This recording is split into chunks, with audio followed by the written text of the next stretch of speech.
Je t'aime, Amael. Mais je ne peux pas te le dire. Ces mots, je les ai murmurés dans le vent froid de Paris, alors que ses lèvres effleuraient les miennes pour la dernière fois avant qu'il ne monte dans ce taxi. Et maintenant, des années plus tard, je sais que cette phrase a détruit nos vies à tous les deux. Je m'appelle Hugo de Montfort. À 25 ans, j'étais l'héritier d'une des plus anciennes familles aristocratiques de France. Celle dont les noms résonnent encore dans les salons du Faubourg Saint-Germain. Mon père. Un homme rigide. Ancien diplomate. Dirigeait notre empire vinicole en Bourgogne avec une main de fer. Ma mère, disparue trop tôt, avait laissé derrière elle un vide que personne n'avait comblé. J'étais capricieux. Insolent. Habitué à ce que le monde plie devant mes désirs. À Paris. Dans notre hôtel particulier du 16e arrondissement. Je vivais comme un prince déchu, fêtes interminables. Amis superficiels. Et une solitude que je masquais derrière un sourire arrogant. C'est là qu'Amael est entré dans ma vie. Il avait 23 ans. Originaire d'une petite ville de Provence. Venu à Paris pour étudier l'architecture. Ses yeux verts. Ses cheveux châtains en bataille. Sa silhouette élancée au tout temps lui respirait une simplicité que je n'avais jamais connue. Il était beau. D'une beauté naturelle. Sans artifice. Comme ces paysages provençaux qu'il me décrivait avec passion. Je l'ai rencontré par hasard. Ou plutôt par caprice. Un soir d'hiver. Dans un café du Marais. Je l'ai vu servir derrière le comptoir. Il portait un tablier noir. Un sourire timide pour les clients. J'étais ivre. Comme souvent. Et je l'ai interpellé avec arrogance, et... Toi. Le beau provençal. Serre-moi un autre cognac. Il m'a regardé sans ciller. A versé le verre. Et a répondu calmement, avec plaisir. Monsieur. Ce « monsieur » m'a agacé et fasciné à la fois. Le lendemain. Je suis revenu. Et le surlendemain. Bientôt. Je lui ai proposé un emploi, assistant personnel dans notre maison parisienne. Tu seras mieux payé. Et tu pourras continuer tes études. Il a hésité. Mais accepté. Ainsi, Amael est devenu mon ombre, il organisait mes rendez-vous. Rangeait mon chaos. Supportait mes humeurs. Je le traitais comme un serviteur, avec cette cruauté nonchalante des privilégiés. Je lui donnais des ordres secs. Le faisais attendre des heures. Le réprimandais pour des riens. Mais au fond, je étais attiré par lui. D'une façon que je refusais d'admettre. Dans la société où j'évoluais, l'homosexualité était un tabou absolu. Mon père me destinait à un mariage arrangé avec la fille d'un industriel bordelais. Pour consolider l'empire familial. Hugo. Il est temps de te ranger. Me disait-il lors de ses rares visites à Paris. Amael. Lui. Cachait aussi son secret, il avait fui la Provence après une histoire douloureuse avec un ami d'enfance. Une relation découverte qui avait brisé sa famille. Les premiers mois. Notre relation était purement hiérarchique. Je le voyais comme un jouet. Un divertissement. Mais peu à peu. Dans la grande maison vide. Les soirées solitaires nous rapprochaient. Il me préparait des dîners simples. Des plats provençaux qui me rappelaient l'enfance que je n'avais pas eue. Nous parlions des heures, de livres. De peinture. De la lumière sur la scène. Un soir, après une dispute avec mon père, je suis rentré ivre-mort. Amael m'a aidé à monter dans ma chambre. m'a déshabillé avec une douceur infinie. Nos regards se sont croisés. Et pour la première fois, j'ai vu dans ses yeux une vulnérabilité miroir de la mienne. C'est là que tout a basculé. Je l'ai embrassé. Brutalement. Comme pour exorciser mes démons. Il a répondu. Hésitant d'abord. Puis avec une passion contenue. Cette nuit-là. Dans ma chambre aux tentures lourdes. Nous avons découvert un amour interdit. Un lien qui nous liait malgré les abysses sociaux qui nous séparaient. Mais le lendemain. La honte m'a envahi. J'étais l'héritier. Lui le serviteur. Comment pouvais-je aimer un homme? Et de surcroît quelqu'un que j'employais? J'ai repris mon masque d'arrogance, ce qui s'est passé hier était une erreur. Oublie. Ses yeux se sont emplis de larmes. Mais il a hoché la tête. Comme vous voulez. Monsieur. Pourtant. Nous ne pouvions plus nous ignorer. Les regards volés. Les effleurements accidentels. Les nuits où il venait dans ma chambre en secret. Notre amour grandissait dans l'ombre. Nourri de peur et de désir. Amael me rendait humain, il apaisait mes colères. Écoutait mes confidences sur la pression familiale. Moi. Je l'encourageais dans ses études. Lui offrais des livres. Des voyages discrets en Normandie ou en Bretagne. Mais les secrets ne restent pas enfouis éternellement. Un jour, mon père annonça sa venue à Paris pour finaliser mon mariage. Et avec lui, arrivait ma fiancée. Élise. Une jeune femme belle et froide. Parfaite pour notre monde. L'arrivée d'Élise fut un choc. Elle incarnait tout ce que la société attendait de moi, élégante. Cultivée. Issue d'une famille riche. Mon père organisait des dîners. Des sorties au théâtre. Pour nous rapprocher. Amael. Relégué à son rôle de domestique. Servait à table. Impassible. Mais je voyais la souffrance dans ses yeux quand Élise posait sa main sur mon bras.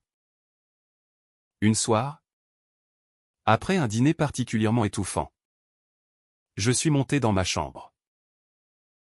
Amael m'attendait. Comme souvent. Hugo.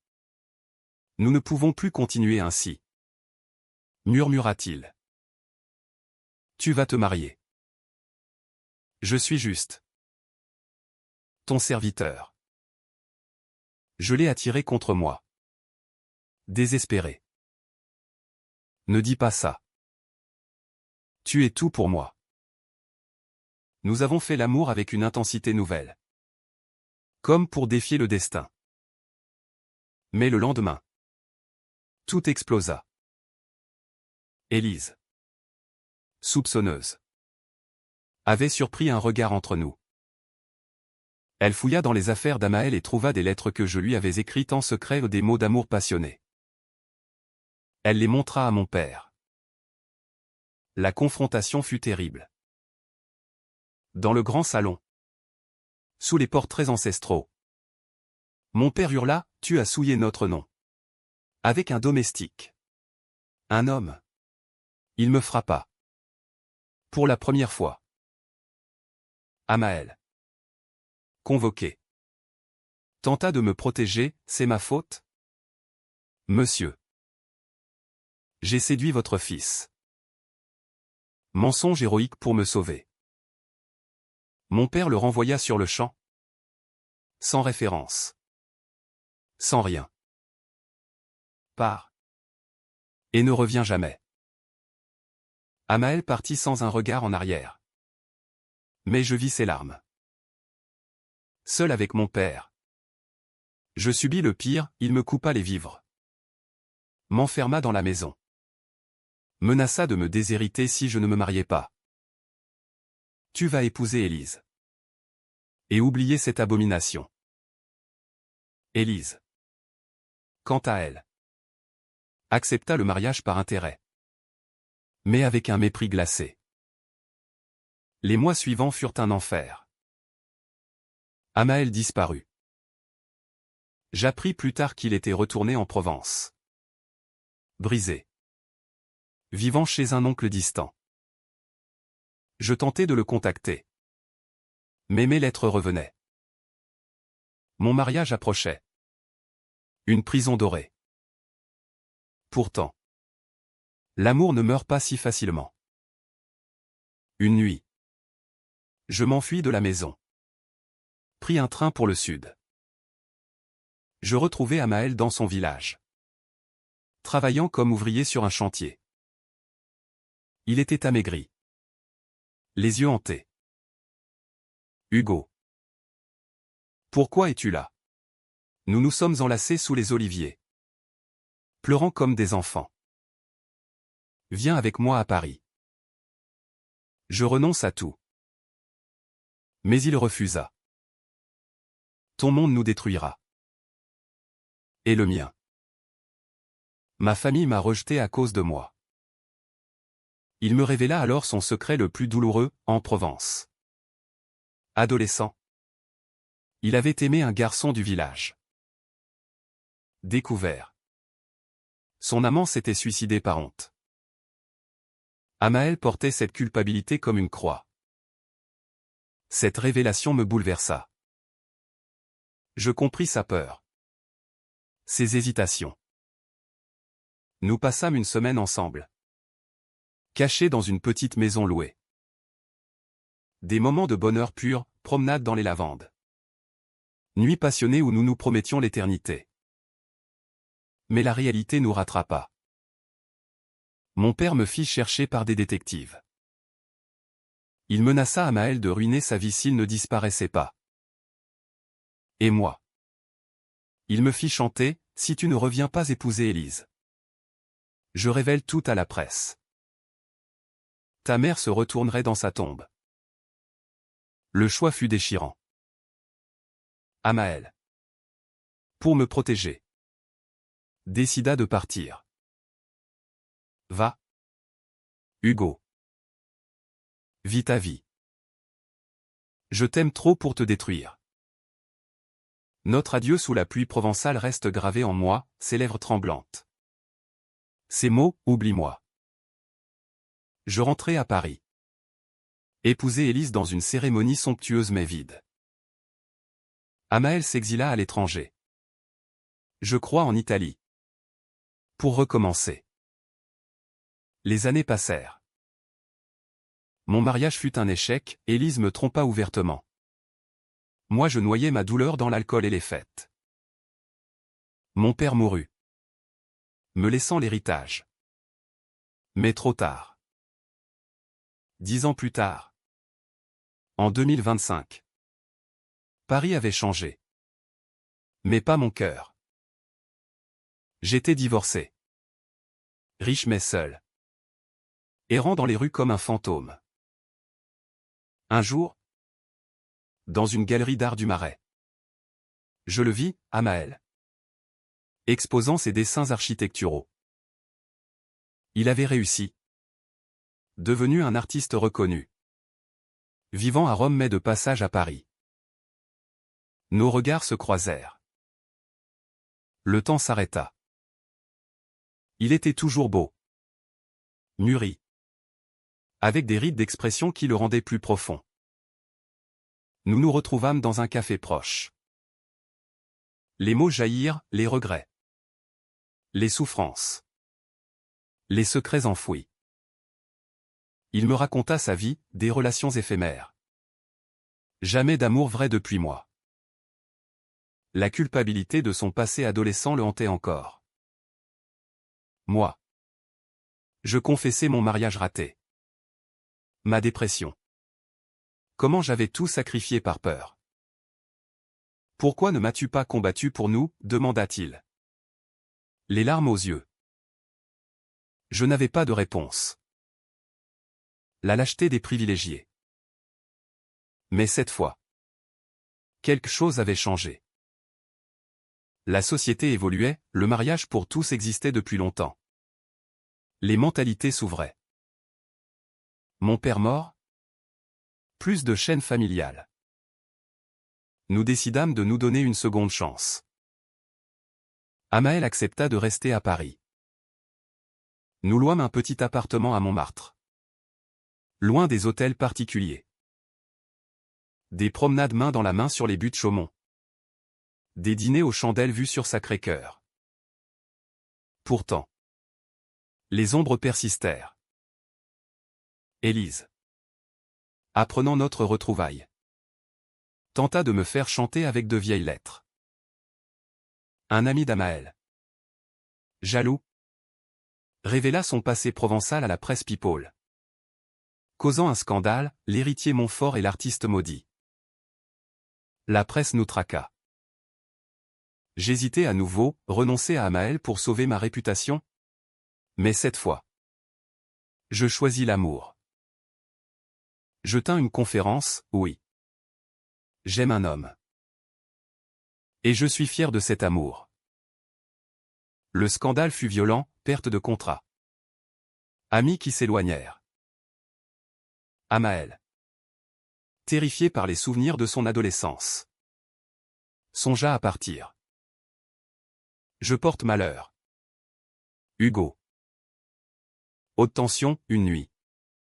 Sous la pluie près de la Seine. Il explosa, tu m'as traité comme un serviteur. Puis abandonné. Comment te faire confiance? Je pleurais, parce que je t'aime plus que tout. Pardonne-moi. Le climax arriva lors d'une exposition d'Amael à la Galerie Nationale. Élise y vint. Ivre de vengeance? Écria publiquement les secrets, le suicide en Provence. Mes lettres? Tout. La salle se figea. Amael s'effondra. Revivant son trauma. Je le défendis. Le pris dans mes bras devant tous, cet homme est ma vie. Ces souffrances passées ne font que rendre notre amour plus fort. La foule? D'abord choquée.